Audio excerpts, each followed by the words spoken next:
सबसे बड़ा missile test, थर थर कांपा चीन और पाकिस्तान।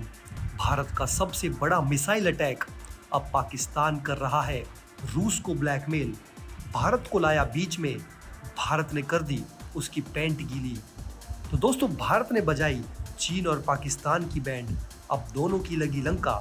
परमाणु क्षमता से लैस अग्नि प्राइम मिसाइल का सफल परीक्षण, अब चीन और पाकिस्तान जैसे दुश्मनों की खैर नहीं। दोस्तों, भारत वैश्विक ताकत बनने की ओर अग्रसर है, लेकिन जिसके पड़ोसी पाकिस्तान और चीन जैसे शातिर देश हों, वो चैन से कैसे बैठ सकता है। चीन और पाकिस्तान जैसे पड़ोसियों के कारण भारत को अपना हर कदम काफी संभाल कर आगे बढ़ाना पड़ता है। इसके बावजूद भारत इनकी लंका लगाने में एक कदम भी पीछे नहीं हटता। भारत के रुख के बारे में पहले की तुलना में अब काफी ज्यादा परिवर्तन देखने को मिला है, और अब अगर हमें कोई तंग करने की कोशिश भी करता है तो भारतीय सेना उसकी जमकर बैंड बजाती है। हमारी सेना पाकिस्तान और चीनी सेना की बैंड भी कई बार बजा चुकी है। भारत सरकार लगातार अपनी सेना को मजबूत करने की दिशा में प्रयासरत है। इसी बीच भारत ने एक ऐसी मिसाइल का परीक्षण किया है जिसकी रेंज में पूरा का पूरा पाकिस्तान आ सकता है। ये कहा भी जा रहा है कि इसे पाकिस्तान को ध्यान में रखकर ही बनाया गया है।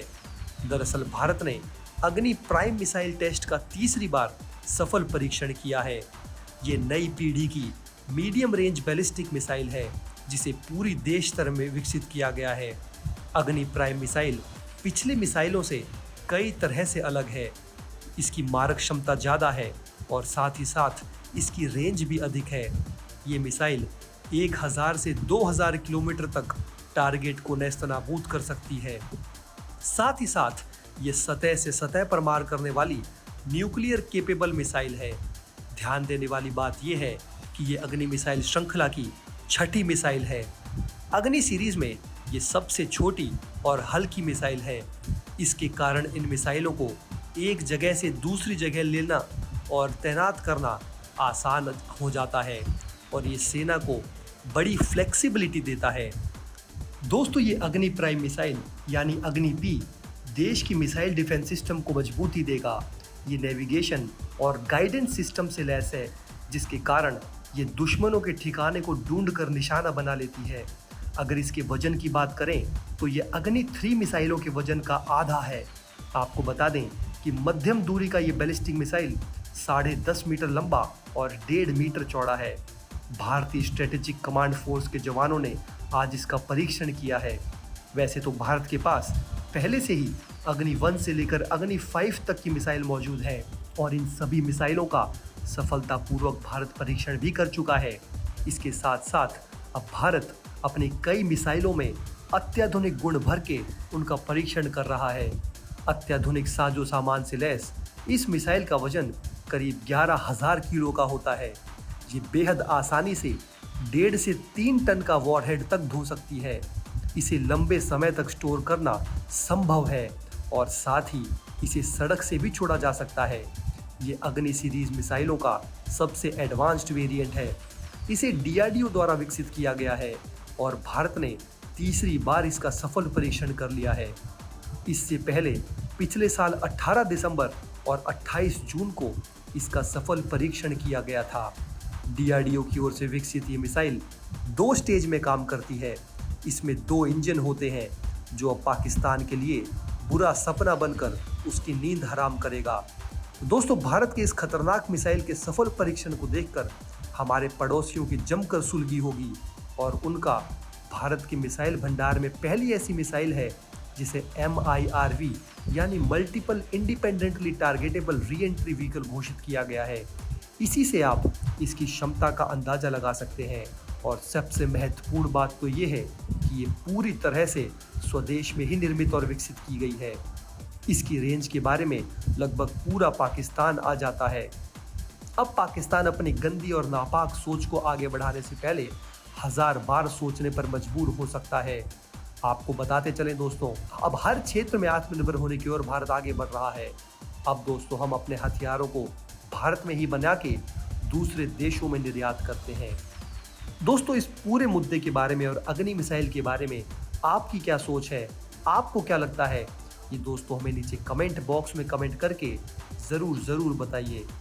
आइए दोस्तों अब अपनी दूसरी खबर की तरफ बढ़ते हैं। तो दोस्तों आजकल सबको बस भारत जैसा ही बनना है। जिस देश की तरफ भारत का झुकाव होता है, कुछ देश पिछलग्गू की तरह उसी ओर चलने लगते हैं।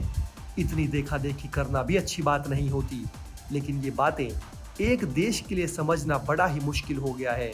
जी हाँ, हम बात कर रहे हैं पाकिस्तान की। पाकिस्तान अब तेल की आड़ में रूस से अपनी नज़दीकी बढ़ाने को लेकर उतावला हो रहा है। पाकिस्तान रूस से तेल यानी ईंधन खरीदने को एकदम तैयार है। ऐसे में आप अवश्य सोच रहे होंगे कि जब हम पाकिस्तान और रूस की बात कर रहे हैं तो भारत कहाँ से आया। तो दोस्तों भारत ऐसे आया कि पाकिस्तान चाहता है कि रूस जिस कीमत पर भारत को तेल देता है उसी कीमत पर उसे भी दे। पाकिस्तान चाहता है कि रूस पाकिस्तान के साथ वैसा ही व्यवहार करे जैसा वो भारत के साथ चाहता है। दोस्तों अमेरिका के आधिकारिक दौरे पर गए पाकिस्तान के वित्त मंत्री इशाक डार ने कहा है कि इस्लामाबाद रूस से उस दर पर ईंधन खरीदने के लिए बिल्कुल तैयार है जिस दर पर मॉस्को भारत को उपलब्ध कराता आ रहा है। पाकिस्तानी मंत्री ने आगे कहा कि देश बाढ़ के विनाशकारी प्रभाव से जूझ रहा है। इस तरह की स्थिति में पश्चिम को भी पाकिस्तान द्वारा रियायती ईंधन आयात करने में किसी प्रकार की कोई आपत्ति नहीं होगी। दोस्तों पाकिस्तान ने रूस से तेल खरीदने के अपने इरादे को मंजूरी प्रदान की है।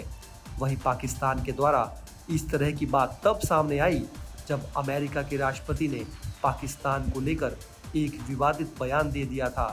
अब आप सोच रहे होंगे कि अभी कुछ दिनों पहले तो पाकिस्तान और अमेरिका एक दूसरे की हिमायती बने फिर रहे थे, फिर एकदम से ऐसा क्या हो गया। तो दोस्तों पाकिस्तान के पास बिना किसी सुरक्षा के परमाणु हथियार मौजूद हैं, ऐसा जो बाइडन ने कहा था।